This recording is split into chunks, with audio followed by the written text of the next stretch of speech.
Hello. We want to do something now. This is our tomato seedlings. Want to do something. Do you like them? This is just going to be a very short duration live video. In case you like them, they are for sale. I want to go show you something right now. How I'm going to prepare the media where they are going to be planted. But meanwhile, let me drop them and take you outside so that we can do what? Learn. Today is Sunday. I hope you aren't going anywhere. I want to just teach you something for free. I want to teach you something free of charge. Now, today being Sunday, the 27th of July. 27th of July. But meanwhile, let me water them small before we proceed. Okay. Why? Can you see what I'm doing? This is just my Sprite bottle. The essence of making this video in continuation of where from where I stopped yesterday is for you to know that you can use every little thing you have around you to do something very, very wonderful. Now, one might ask me, why can I buy sprayer, this and that? Look, I am using something local, something ordinarily I ought to have discarded, but I've turned it into my sprayer. So I'm spraying water on these. I'm irrigating them. These are things you can do even as a low income earner. As a beginner, you don't need to wait until you have all the money on earth to buy state-of-the-art equipment to use for your irrigation. So I am irrigating my nursery here now. I'm done. It's just a matter of sprinkling little water. But we've done this. So what we are going to do essentially today is to tell you how to prepare the media. To prepare media where we are transplanting this, because these ones are for home gardening, and in home gardening, because of the nature of the compound I live in, I don't plant on the ground because everywhere is cemented, and I'm not the landlord, I'm just a tenant. Oh yeah, Chime, let's go outside and teach them how to do this. All right, so still, well, maybe I go to the tomato site, go to the yeah. So Chime is leading us. Meme is leading us. Yeah, Meme, you stop. Let's show them how to do it. Nemeka, hold this for us. Okay. We want to, as you can see, we already have some tomatoes planted here already. Unfortunately, I didn't do the mixture for the planting, so the tomatoes are suffering a little setback.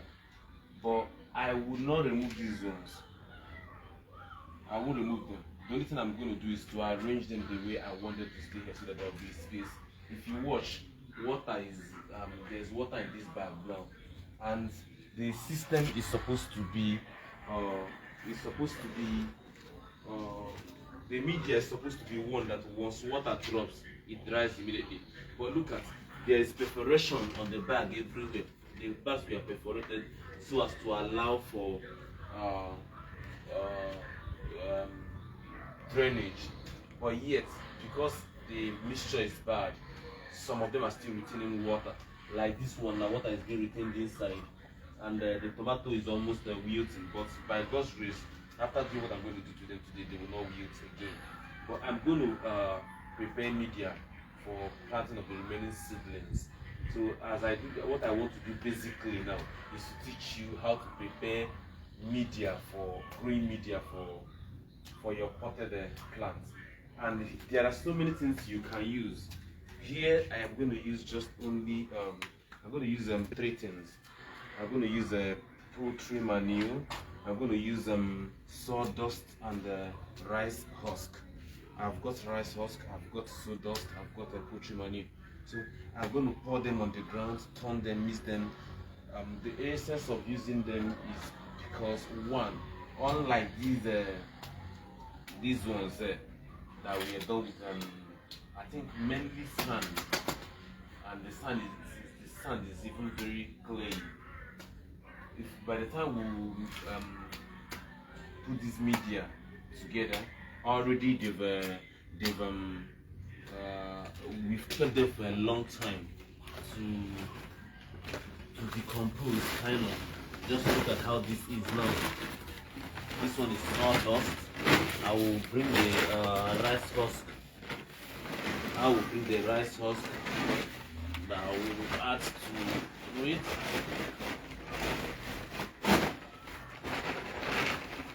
So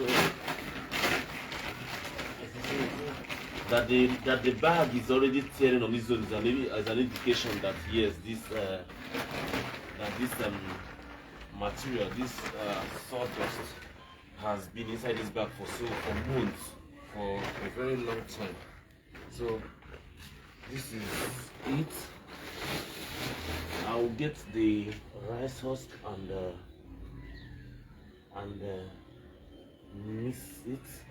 One advantage of using this kind of media is that whatever you're planting, Chime, stop that, you don't do that.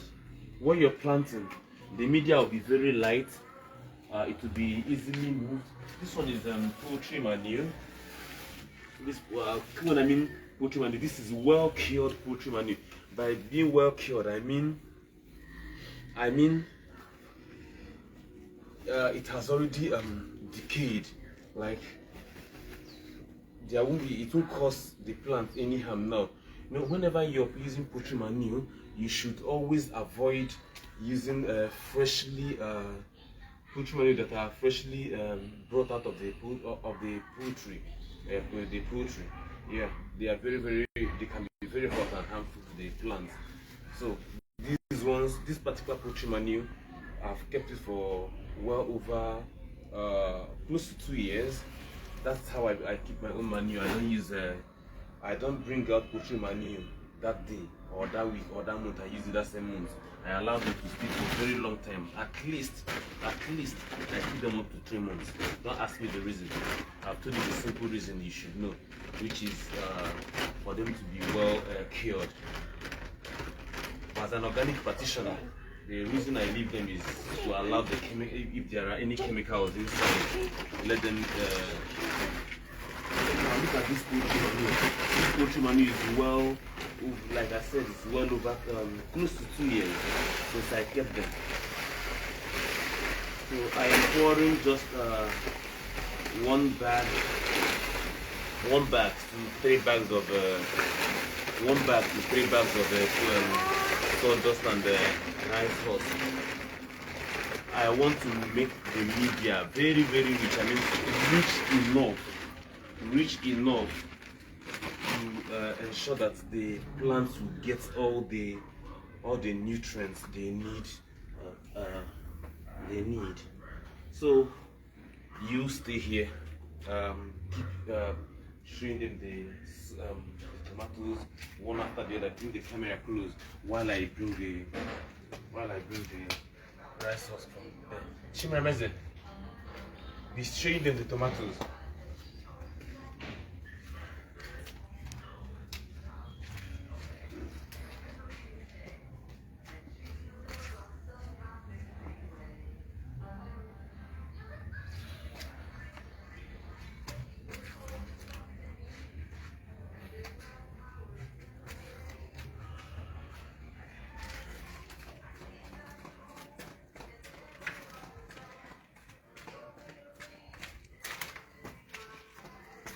So here is rice husk. Chime, stay one side there, stay there. Don't match on this, don't step on the tomato, please. So this is rice husk. We are going to add a good quantity of it. You can also use the cocoa pits. You know what I mean by cocoa pits? you can also use cocoa peat. This is the same thing we use in our nursery. This is the same thing we use in our nursery. Like the nursery I showed you at the beginning. The seedlings in the nursery tray. This is the same media. This is the same media we use in preparing in raising them. So this particular rice husk, if I tell you how old they are, I've kept them for they are more than 3 years. What is 3 years? They are more than 4 years since I kept them. I've been using them little by little. So these are local raw materials that you can use. Chimera, go over to that side. I want to turn this so it won't affect you. So even my coconut peels, I keep them because they are very, very important. This is the raw coconut, what do I call this now? The fiber. Otherwise, if I crush this thing now, it can be used in manufacturing the cocoa peat. But I'm not here to crush any. It's very rich in nutrients for the growth of your plants. I have them littered all over everywhere, including in the tire over there.